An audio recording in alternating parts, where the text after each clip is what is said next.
Hey guys, we're gonna talk about what my real estate business looks like. Welcome to my YouTube channel. A lot of people think I'm just the creative finance guy, and while I do more creative finance than most people I know, we do just about everything under the sun in regards to real estate. So let's start off. We're gonna break down what my real estate business looks like. Now, we own title companies, we own software companies, we own other really cool things. We're about to start a restaurant in Scottsdale. We've got investments into all sorts of things, but just as far as my real estate business looks, I wanna go through that for you guys so you understand. Because there's another video coming up. It actually should be the very next video in this playlist. That's how to do a deal with me. And if you come over here real quick, you'll see that I actually have a deal right here in Dalton, Georgia. Okay, we've got a deal in Dalton, Georgia where Brad Lee, yes, the Brad Lee from Dropping Bombs, and myself are gonna be doing a deal with somebody in Dalton, Georgia, $0 out of pocket, 0% seller finance, taking over 2.5 acre commercial property and turning into a cash cow. So if you guys wanna learn how to do deals with me, you'll wanna stay for this whole video to see what we do and what we buy, and then jump into the next video to see exactly how to do deals with us, all right? So everything in real estate comes down to a couple of things. Now, you've got to have an LLC for your business, otherwise it's just a hobby. If you don't have an LLC, go to primecorporateservices.com/PACE or /0 to hero. Every single one of these businesses has its own LLC, literally every single one of these. And this one down here, my buy and hold business, has about 50 different LLCs, and we have had Prime Corporate Services set up all of those, okay? So go to primecorporateservices.com, tell them PACE sent you, and they'll give you guys a discount. You have to have an LLC. You have to have the right corporate structure, but on top of that, once you have an actual LLC and a bank account, now we can do some business. Because if I cut you a check right now, let's say you and I did a deal together, and I go, hey, where am I gonna send the deal? You go, send it to my personal name. Guys, that's not professional, right? We wanna make sure that we have an LLC. We wanna make sure that we're doing business in an actual business because we are taking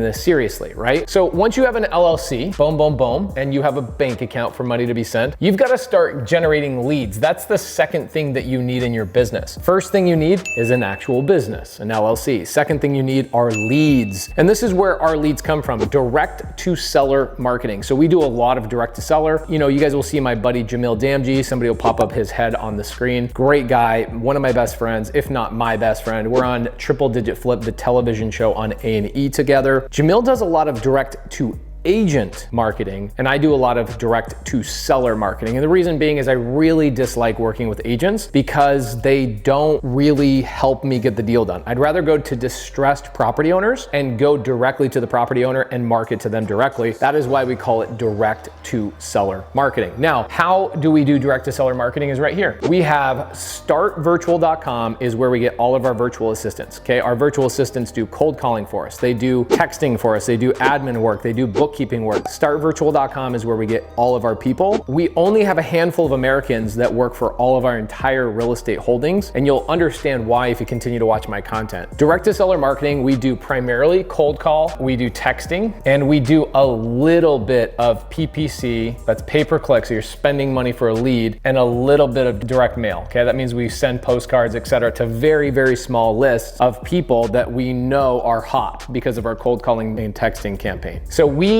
spend money with Start Virtual. Start Virtual calls in Arizona, Atlanta, North Carolina, and they generate leads, right? Sellers that are saying, I'm willing to sell at a discount. Here I am, work out a deal with me. That is a lead. These leads get input into software called Deal Automator. So if you guys go to pacerecommends.com, you'll see Deal Automator and a sign up link for a CRM, a customer relationship manager. That's what we use. We use Deal Automator. Recently switched away from Podio because Podio, we just never felt like we could ever get it right. We were constantly working on it, constantly trying to update it, constantly tweaking, and it was just never right. And somebody was always complaining about it. So we switched over to Deal Automator. Go to pacerecommends.com and you guys could take a look at what that is. Then here's what's interesting. Not only do we do direct to seller marketing, but we do JV, joint venture, and brand deals. Now, why did I say that? JV means joint venture. That means somebody else is bringing me a deal to buy from them. And then brand, same thing. People want to do deals with me because I know what I'm doing, right? People want to do business with people that do business. Whether you like me or not, you've got to admit, every time I tell you guys a story about a property, I'm giving you an actual address, I'm showing you a HUD or a settlement statement, and I'm breaking down real live deals. So what happens is ultimately people want to do deals with people like me because I do business, and it heightens your ability to get a successful deal done. So case in point, couple of things. This is a deal that came to me from Brand. Somebody literally says right here, we can make some money and have a lot of fun. I want to to do a YouTube video with you. So some people just want to do a YouTube video with us and they'll bring us deals. Guys, that took a long time to create that brand. A long time, but it's worth it, right? Probably makes us $1 million a year just by having a good solid brand because people bring us deals. I do teach people how to build brand, which is cool, but that's not for today's video. Now I've got another deal right now. Marcus Horn,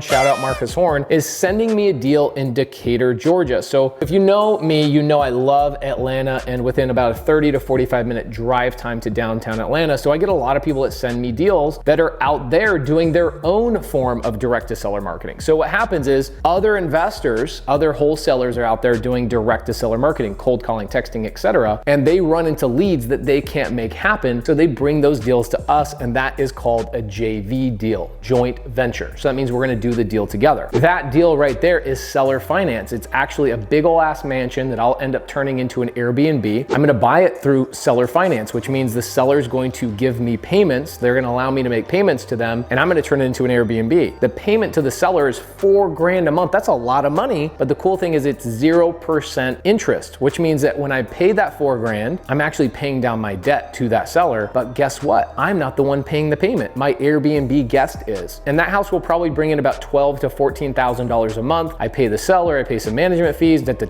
My wealth is growing every single month when that $4,000 is paying down the seller carryback note, and I make a ton of money on that one deal, and that came from joint venture and brand, okay? People know I'm in the business, so they bring opportunities to me. Another one are referrals. We get a lot of deals from referrals, like probate attorneys and agents that go, hey, I know my seller really doesn't have any equity. Would you guys be open to buying this deal subject to seller finance, etc.? Now, as these deals come into us, I'll tell you right now, we have 3 buckets because there are only 3 ways to make money in real estate. Only 3 ways to make money in real estate. You can either wholesale a deal, you can fix and flip or develop. Now, some people go, well, what about land development? What about building apartment complexes? Guys, that's all the same thing. Like, I'm gonna fix and renovate something and I'm gonna flip it to somebody else, okay? It's all fix and flip. We can also just shorten it down to develop and then also buy and hold. That is why I have 3 different LLCs. Well, in this business here, I have roughly 50 different LLCs because we own so many properties. So wholesale, this is what my wholesale team looks like. Check it out. I've got Cody, my business partner, Molly, my operations manager, and Laura, my wife, who doesn't spend a ton of time in the business, but she does help out a lot, just tracking and keeping her eye on everything because she's good at it. We have 12 virtual assistants from startvirtual.com. I'm not the owner of startvirtual.com, but I invested in the company because I believed in them so much. Startvirtual.com is who we use for all of our cold calling, all of our texting, etc. So again, these virtual assistants generate leads. They go through Deal Automator, which is our CRM, our acquisition people, right? We have 2 acquisition people and our VAs. You know what? I'm going to tell you a secret. Our virtual assistants who are Filipino lock up as many contracts as our American acquisition team. In fact, sometimes more. So we always have a couple of American acquisition people, but they're usually just a revolving door. No offense to anybody that's ever worked for me. Usually these 2 people on our acquisition team, they just want to run their own business. So they're coming into my business to learn how to do it. And then 6 months to 12 months later, they're gone. Okay, this is our constant revolving door. I do have an amazing disposition person working for us now. We love them. They made $18,000 last month, crushed it, did really, really well. And this business, really, our goal every month is to generate $150,000 to $200,000 a month in wholesale fees. Now, it costs us a good amount of money to be into business, right? Because of leads and software and all that kind of stuff. So I'll tell you that I would probably guess, I don't know exactly the number every single month, but this business should be bringing in about 60% profit, which means if you're doing $200,000 in revenue, that means $120,000 a month in profit. Pretty cool. That's a good business. That's always been our goal. Sometimes it's more, sometimes it's less, but that's always been our goal. Now, in fix and flip, this is where things get confusing because if I'm getting a bunch of leads coming into my Deal Automator, how am I determining whether it's a wholesale deal, a fix and flip, or a buy and hold? Where most people, they just go wholesale, wholesale, wholesale, wholesale, wholesale. In fact, I know a lot of my friends are still stuck wholesaling, but guess what? You would think that I make a lot of money on wholesale, and we do, but wholesaling is really not to get wealthy. It's not to get rich. Listen to me. You will never get wealthy by wholesaling. Find one wholesaler that you know that is just wholesaling, and I will show you somebody who's not wealthy. I can guarantee it, okay? They're not building wealth. What they're doing is they're earning a good paycheck. They're earning a really good paycheck, and they have a lot of people in this business. I mean, look at wholesale. We run a wholesale operation. Now, do we wholesale creative deals and cash? Yes, we do both cash and creative, okay? Which means we wholesale Subto. We wholesale seller finance. We wholesale novation agreements. We wholesale lease options. We wholesale all of those things, agreement for sales, all of that stuff. But we also wholesale cash, okay? So we wholesale all of this inside of here. The reality is I have to continually do that every single month. With my fix and flip business, it's the same thing. I have a pretty good size amount of people on my team, right? Cody, again, Molly, Laura, Anna, our project manager. She's been with me 8 years, believe it or not. And then Anna manages about 2 full-time crews. It's about 40 people that work for all of our fix and flips. In our fix and flips, we're doing, I would say on average, between 3 to 4 per month. And our goal every single month in that business is $150,000 per month in profit. Now, with commissions and costs, because this is a really tricky one, because if my fix and flip business buys a deal, it's actually paying my wholesale business an assignment fee. That's another video for another day. If you guys want to see that video of why does my fix and flip business pay my wholesale business an assignment fee, I'll make an entire video about that, but make a comment down below and we'll come back and make a video about it. So my fix and flip business buys deals from my wholesale business, and through here we end up, I'd say, netting somewhere around $100,000 a month in my fix and flip business. Sometimes more, sometimes less. Projects go long, some projects go fast, and so the timing is never perfect. One month we might have $200,000 in profit, the next month we might make $80,000 in profit. But fix and flip is kind of an automatic business for me. I don't go to the projects, I don't look for the projects, I'm not managing the projects. It's a good paycheck for me, but again, fixing and flipping is not generating wealth. It does not generate wealth. So if you look at this, check this out. If you did $120,000 per month times 12 months last year in 2021, if you did that, what are you looking at? Is that $1.4 million in revenue? That's pretty cool. Now, same thing here, $100,000 times 12 months, that means 1.2 million in profits off of my fix and flip business. Pretty good stuff. Now, some people might look at that and go, man, you should scale past that. Guys, I don't even want my wholesale business to be this big. The reason I even have a wholesale business is because when I started, I really needed today money, okay? I don't need today money anymore. And today money comes from wholesaling both cash deals and creative finance deals. That's where you get today money. If I went broke and I had to start all over, I would go wholesale a couple of deals to get money in my pocket today, both cash and creative finance deals. But as you scale in this business, where you make the majority of your money is actually right here. Last year, I'll tell you how much money we made last year. This is the craziest thing, is we made $6 million in 2021 in only appreciation on our real estate assets. That means that I made roughly $15,000 per day just watching my assets gain value because the market went up and inflation went crazy. So we make way, way, way more money. I mean, you could combine these other 2 avenues of capital or revenue. You could combine these 2 and then double it and you still would not hit how much money we make in just appreciation. Think about the income though, right? We have $1,000 a month in income. We also have depreciation here, which is tax benefits. That's a whole nother video by itself. We also have mortgage pay down. You ever heard somebody say, you're not making real money unless you're making money in your sleep? Let me tell you what that is. Making money in your sleep comes down to 2 things. 1, mortgage pay down right here. So your tenants are paying your mortgages for you, whether it's Airbnb, whether it's a lease option, whether it's tenants, whatever it may be in a traditional rental. If my tenants are paying my mortgages for me, guess what's happening? All of my debt is being paid down not by me, but by another human being. So I'm leveraging another human being. Yes, unfortunately, that's the name of the game and that's the name of business. You might hate me for it if you're a tenant yourself, but you can do the same thing, guys. You can absolutely do the same thing. So I actually make a tremendous amount of money by my tenants paying down all of my debts every single month. That is where real wealth is gained. Same thing with depreciation. Depreciation gives me massive tax benefits benefits. In 2021, check this out, this is an interesting thing. Going back to the LLC structures here, if you guys use primecorporateservices.com to set up your LLCs and your corporate structure, you can do what I did. Look at all this money that's being generated from our businesses, okay? All of this money being generated from our businesses, how much money do you think I actually paid in taxes last year? The answer is $0. I paid $0 in taxes, and my accountant actually got me a $2,300 tax refund on all of this money that was generated. That is the power of depreciation, okay? Tax benefits of owning real estate. That is the benefit of having the right corporate structure, the right LLCs made by the right people. So primecorporateservices.com/0 to hero, or just tell them Pace sent you, whatever you feel like doing, and they will give you a discount and show you how this is set up. So again, I get a lot of people that go, Pace, I want to get into real estate. Guys, it's really simple. Look, you have to generate leads. You handle those leads by sifting through them and figuring out which one goes into what bucket, and then bending on the bucket. Some people just go, you know what, it's too tight of a deal. I'm just going to cancel the deal. I'm not going to do anything with it. For us, if it's too expensive of a deal for us to wholesale, meaning I can't make an assignment fee on top of the deal, I'm usually just going to fix and flip it. And I'll fix and flip it myself. And instead of me trying to squeeze out the profit, we'll just make the profit ourselves by fixing and flipping it ourselves. Then out of all of that, we get most of, if not all of our deals in the last couple of years have come from Subto and seller finance opportunities, because a lead comes in here and there's no equity, or the seller wants too much money. Either one of those happens, we bring it down to the buy and hold, and we make most of our money. We make the majority of all of our wealth building is right here in the buy and hold. So hopefully this gives you some insight. I feel like I have the perfect real estate business. Now, I get a lot of people ask me, Pace, are you in multifamily? Guys, yes, I'm in multifamily, okay? This is one mobile home park that we own. It's a 35-unit mobile home park. We own over 100 doors just in mobile home parks. And that was bought 0 down, 0% seller finance with creative finance. So it's absolutely a big part of our strategy. Now, going forward into 2022, 23, 24, 25, 26, we're gonna be creating a big portfolio of just apartment complexes. We have a new company called Lucky7 Capital. Lucky7 Capital is our fund. So if you are an accredited investor, please make a comment down below. My team will reach out to you. We'd love to show you what we're up to with our multifamily fund. We're gonna be buying multifamily apartment complexes, both with cash and with creative finance. So it'll be a lot of fun. If you guys are inside of our fund, you guys can invest and see exactly how we're doing that. A couple of things before you go. If you are a YouTube subscriber, I do a lot of one-on-ones with our YouTube subscribers, and we end up taking those one-on-ones and we then put them back on the YouTube channel. It's a smart strategy for us. We want you to get some time with me so I can break down whatever is keeping you from being successful and maybe building something like this and giving you a 30-minute one-on-one. Here's how you get a 30-minute one-on-one. You make a comment down below after you've liked and you've subscribed and you've hit the notification bell. Inside of YouTube, it tells us the people who are making comments down below, we can tell whether they've liked, they've subscribed, or they've hit the notification bell. And so what my team does is they go in, they go down, and they find the people who have questions and comments, and we then bring them over and we have a one-on-one with them. So I'd love to have a one-on-one with you. Make a comment down below. Please subscribe, please like, hit that notification bell, and we'll see you in the next video, which actually is in a playlist called How to Do Deals with Me and My Team.